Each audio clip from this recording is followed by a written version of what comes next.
Tem muito se falado hoje em dia no marketing sobre qual o papel que a inteligência artificial tem para o futuro do marketing. Acho que é muito cedo para dizer.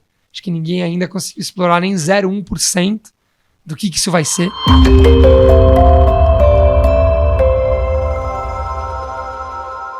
Olá, bem-vinda, bem-vindo ao videocast de Marketing e Inovação do Valor. O nosso convidado para estrear a segunda temporada do 15Cast é o Dani Vax, vice-presidente de marketing da fabricante de bebidas Ambev. Dani, obrigada por estar aqui com a gente. Já vou emendar a primeira pergunta. Você tem mais ou menos 16 anos de Ambev, já atuou... 17 anos, olha lá. Já atuou no Brasil, Europa, Estados Unidos... E agora a companhia entra em 2025 com mudanças no alto escalão. O que muda na estratégia de marketing, na sua área, com essa nova gestão? Legal. Bom, primeiro, obrigado. Super prazer, Dani, te conhecer, estar aqui. Eu acho que o Lisboa está chegando, né, para ser o CEO da companhia. É uma pessoa que já tem mais de 30 anos de Ambev. Coincidentemente, ele já foi minha função. Quando eu entrei na Ambev, ele era o VP de marketing aqui da Ambev. Ele já fazia parte do nosso board. Então, eu acho que uma das coisas mais legais desses últimos anos que a gente tem trabalhado no marketing da Ambev é em garantir que a gente tem uma estratégia muito clara, muito enraizada em ciência, para que, naturalmente, independente da mudança de liderança que pode acontecer, que os dados e os fatos eles estão lá, eles sobrepõem qualquer opinião específica que uma outra pessoa pode ter. Então, acho que a chegada do Lisboa é muito sobre consistência, é muito sobre, obviamente, toda pessoa que chega faz mais perguntas, e eu acho que isso tem iluminado muito ajustes. Eu acho que a gente tem uma mantra lá dentro que a gente tem que ser consistente, mas não necessariamente ser previsível.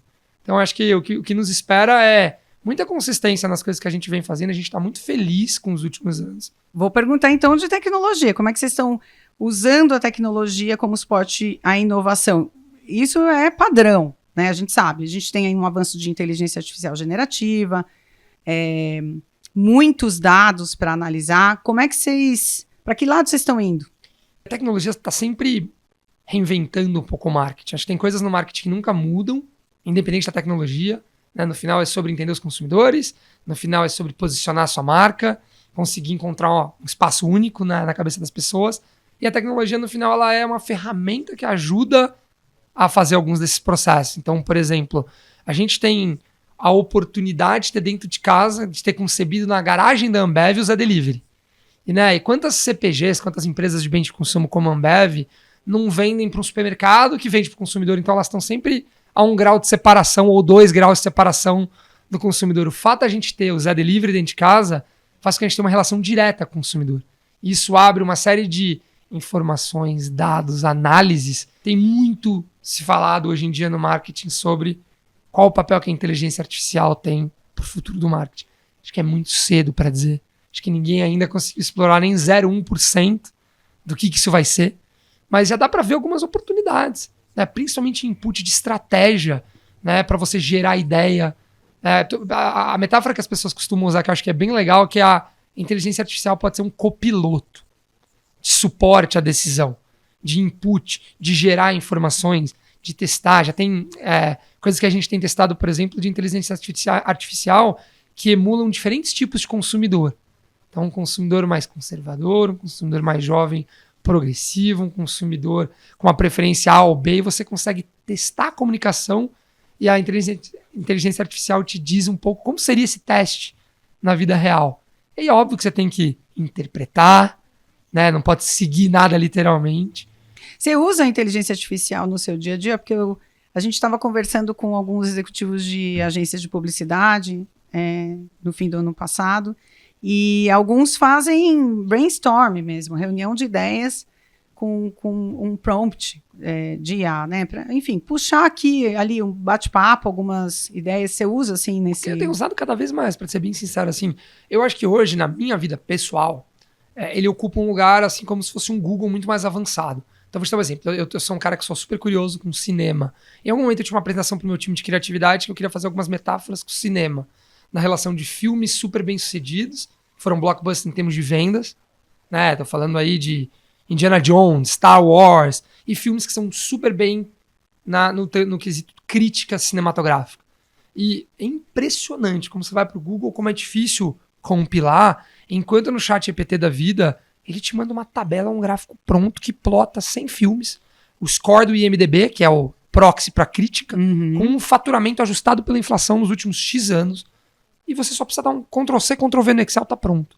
Óbvio que depois tem que checar, porque assim como se você faz uma pesquisa no Google ou na Wikipedia, não tá necessariamente certo o que tá saindo ali, então você precisa dar uma checada, mas é impressionante como essas coisas, elas são uma revolução. E eu acho que as agências de publicidade têm usado cada vez mais. Então, por exemplo, a gente faz muito trabalho de pesquisa, né? E obviamente que não dá para produzir um filme e pesquisar. Historicamente, a gente fazia um negócio chamado Narramatic ou Animatic, que eram desenhos ou vozes que contavam a ideia. Hoje a gente consegue fazer isso com inteligência artificial. E é impressionante como fica poderoso, como você consegue testar com consumidores algo que se aproxima muito da realidade.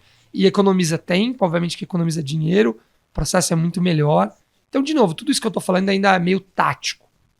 Porque eu acho que o mundo ainda não necessariamente evoluiu num nível de profundidade muito grande. A gente usa muito inteligência artificial para mídia, para fazer o que a gente chama de personalização em escala, né? Que você serve um anúncio você fala que gosta muito de cerveja zero. Eu posso personalizar para você, né, um tipo de anúncio para uma outra pessoa de um outro grupo de consumidor. Eu faço isso hoje com tecnologia, mas eu ainda acho que todas essas soluções elas ainda são táticas. Eu acho que à medida que o tempo for passando, né, e a gente for vendo o uso que isso tem, isso vai ser cada vez mais estratégico. A gente está com um desafio para esse ano, que é uma previsão de desaceleração econômica, não só no Brasil. Como é que vocês estão direcionando as estratégias de marketing? Elas estão mais voltadas para apelo ao preço? Isso deve ter mais espaço nas campanhas do que um trabalho de estratégia de marca, por exemplo? Ambev como Ambev existe no Brasil há 25 anos, mas nossas marcas estão aqui desde 1800 e não sei quanto. Então, assim, a gente conhece muito de oscilações econômicas e o Brasil passa por isso a cada X anos. E a gente é uma empresa global há bastante tempo que também sabe navegar muito com esse tipo de coisa. E são ciclos que vão e vêm e a gente tem que estar sempre preparado. De todos os anos, nosso aprendizado com isso é que tem uma coisa que a gente sempre tem que estar olhando, que é no longo prazo. E o longo prazo, ele sempre premia quem investe em marca. Um dos ativos mais importantes de uma companhia, obviamente que junto com as pessoas, com a cultura, são as marcas. E nos momentos de dificuldade econômica ou nos momentos de pujança econômica, você tem que ter uma estratégia muito consistente para não se render aos humores específicos do mercado naquele momento. Então, a gente continua muito forte investindo em marca, né? Garantindo que a gente explica para as pessoas, que as pessoas entendem e sentem por que ela escolhe aquela marca. Você comentou de cerveja zero. Vocês investiram muito em cerveja zero na Olimpíada, por exemplo. Nós vemos aqui outras marcas também trabalhando campanhas com foco no público jovem para cerveja zero. Como é que está esse mercado? O que mudou, né? Porque cerveja sem álcool existe há muitos anos. Sim, né? Tem duas coisas assim super interessantes que mudaram. Eu acho que uma das coisas que mudou, e uma tem a ver com a outra, mas elas também andam relativamente paralelas. Assim, a primeira é que houve uma revolução tecnológica de produção para fazer cerveja sem álcool. No passado, o método de produção, a tecnologia nos levava até um sabor que ele era um pouco diferente, distante da cerveja. Então acabou que, por conta disso, a cerveja sem álcool ficou renegada a um lugar de proibição. Ela ficou, não posso dirigir, tô grávida, não posso ter alguma restrição com álcool. A tecnologia avançou muito, nosso processo produtivo, as dealcoolizadoras que a gente tem na cervejaria, fazem com que hoje, em qualquer teste que você faça, com as principais marcas do mercado, não só as marcas da Ambev, que a cerveja sem álcool é muito boa de tomar. E ela é parecida com a cerveja normal, e isso ajudou também a esse segundo ponto de mudança, que é o comportamento das pessoas. As pessoas passaram também a olhar mais para o equilíbrio, olhar mais para o corpo, olhar mais para a sustentabilidade, olhar mais sem querer abrir mão do sabor. Então, quando você junta essas duas coisas, que o sabor conseguiu evoluir por conta da tecnologia e a sociedade começou a também se abrir para isso, para olhar a caloria, para olhar o equilíbrio e tal, a gente acredita que tem um potencial enorme para trabalhar cerveja sem álcool. Pra você ter uma ideia, tem alguns países da Europa, cerveja sem álcool é 8% do mercado, que é um número bem grande, porque a cerveja é uma categoria gigantesca em vários lugares do mundo. No Brasil, ela é apenas 1% do mercado. Ela tem muito espaço para crescer, e para inovar. Então é algo que, assim, uma super tendência que a gente vem investindo muito, e a gente está muito feliz com, né, os resultados que a gente vem tendo, principalmente com as nossas marcas premium, como Corona e com Corona Série Bud Zero. Legal, Dani. Esse foi o 15Cast com o Dani Vax. Obrigada por compartilhar a sua experiência, seus insights. E obrigada a você que está acompanhando a gente. Essa é a segunda temporada do 15Cast. Você acompanha todos os episódios nas principais plataformas de streaming de áudio e vídeo, no site e nas redes sociais do Valor. O 15Cast é uma produção do Valor Econômico. A coordenação de vídeos é de Tatiana Chinor. Captação de imagens, Gabriela Santos Silva. Edição, Carlo Chiapelli. Produção, roteiro e entrevista, Daniela Brown. Obrigada, um abraço. Até o próximo. Obrigada. Obrigado.